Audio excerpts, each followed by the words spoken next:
tryna be like nobody else. No, I ain't tryna be like nobody else. No, I ain't tryna be like nobody else. Cause I'm having too much fun tryna be myself. No, I'm not the type of chick that like to follow trends. I got a small circle, no, don't need a lot of friends. You know I gotta get this money cause I like to spend. I see you haters watching, so I just give you a grin.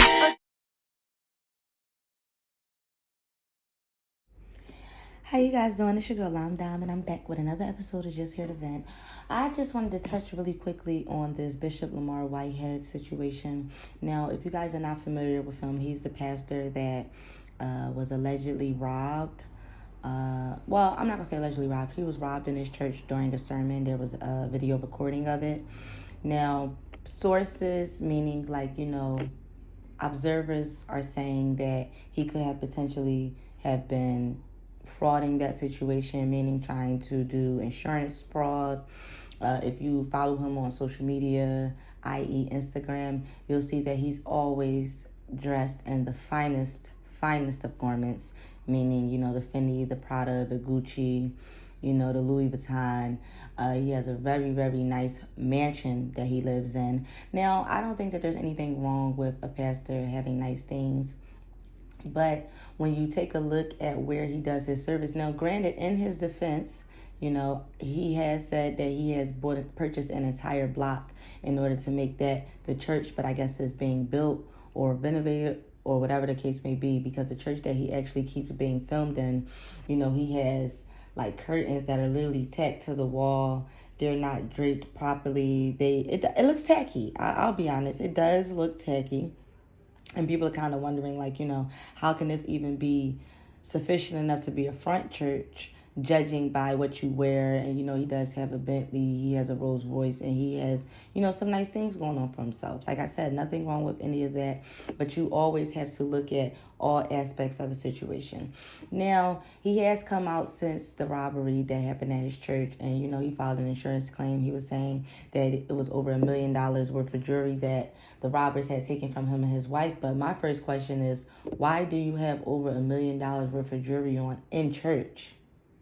Why are you flashy in church? I feel like, yes, it is come as you are, but that is the time I feel like you should be kind of a little more humble, just because a lot of people in your congregation probably cannot even afford some of the things that you wear, let alone $1 million worth of jewelry, And then another story had came out after this that he allegedly took $60,000 from a woman and said that he was going to help her, get a house, basically trying to help her do like some real estate situation, because he does that as his side business.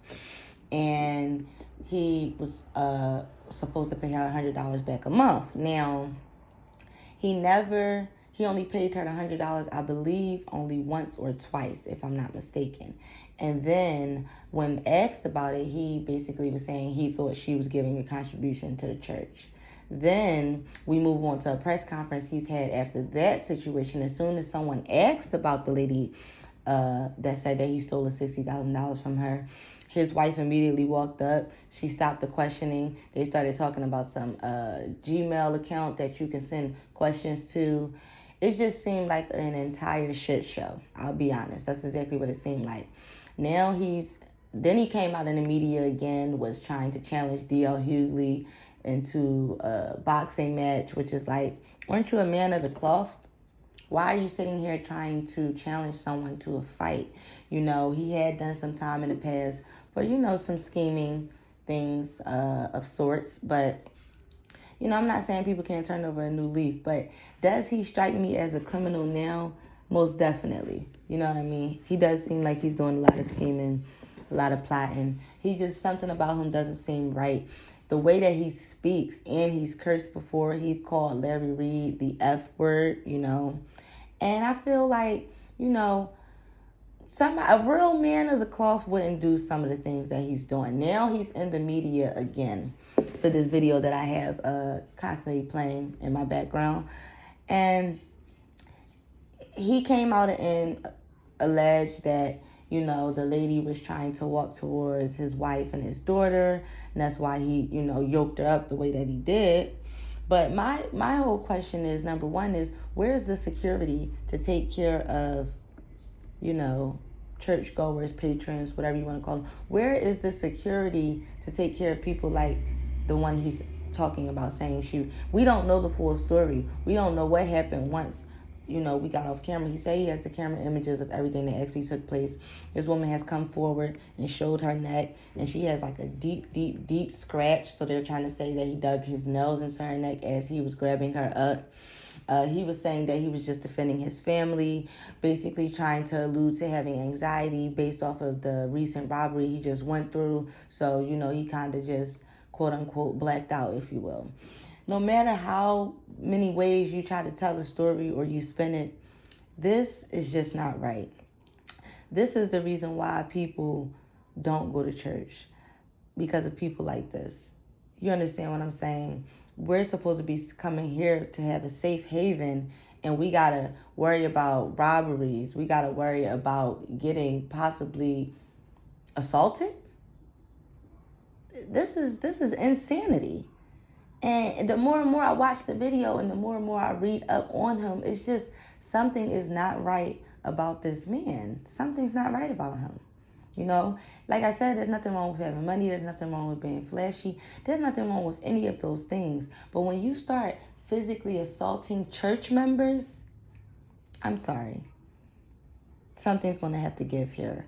I think he's under a lot of pressure because now a lot of eyes are on him. So I'm sure they're probably going to start doing investigations on him, wondering how he got all of his money. He's probably going to have to start showing paperwork for stuff. So I can see all of this going bad, because it went from bad to worse to now horrifying, sincerely. I don't normally like to talk about, the quote-unquote celebrity gossip. Like I said, that's not what my channel is for. It's more to talk about my own personal experiences so I can, show the human side of things and, hopefully be more relatable to some people. But I had to talk about this because this man is losing his damn mind. Like, I feel like his back is against the wall. You understand what I'm saying? I'm starting to believe maybe he did steal that money from that woman. Like I said, I don't want to accuse him of anything, but yeah, it's just not looking too good for this man. So what we gonna come together and do is we gonna pray, cause yeah, something's not right here. You guys let me know what you think down in the comments. Hit that like button, that subscribe button, the notification bell, share if you care, and I'll see you guys in the next video.